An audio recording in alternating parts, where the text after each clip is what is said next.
پتنگ کی ڈور نے پاکستان تحریک انصاف کے سابق رکن پنجاب اسمبلی کے بھتیجے کی جان لے لی ہے۔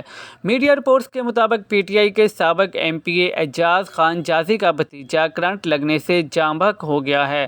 17 سالہ اسامہ خان پتنگ اڑاتے بچے کو کرنٹ لگنے پر اس کی مدد کے لیے پہنچا تھا کہ بچے کو بچاتے ہوئے داتی ڈور نے حافظ اسامہ خان کو لپیٹ میں لے لیا۔ اسامہ خان کو زخمی حالت میں ڈی ایچ کیو ہسپتال راولپنڈی منتقل کیا گیا لیکن وہ جاں بحق نہ ہو سکا۔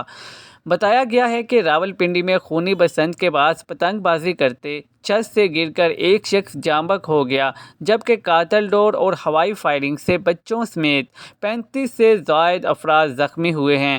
پتنگ بازی کے دوران تھانہ صادقآباد میں چھت سے گر کر جاں بحق ہونے والے شخص کی شناخت 65 سالہ ممتاز علی کے نام سے ہوئی ہے جبکہ زخمیوں میں 20 سے زائد بچے بھی شامل ہیں۔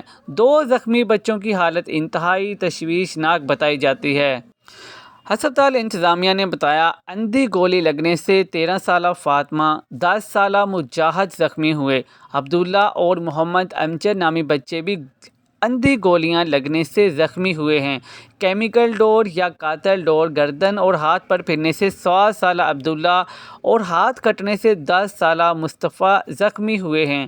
راول روڈ پر 14 سالہ شہیر اور 13 سالہ عبدالرافع، 22 سالہ رجب، 12 سالہ سفیان، 10 سالہ محمد اسماعیل اور 7 سالہ ہادی ہاتھ پر ڈور پھرنے سے زخمی ہوئے ہیں۔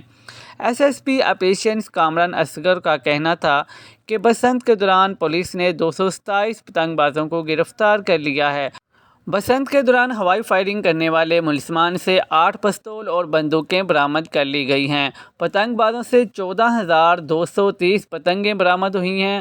بسنت کے دوران 188 مقامات پر کارروائی کر کے پتنگ بازوں کو گرفتار کر لیا گیا ہے۔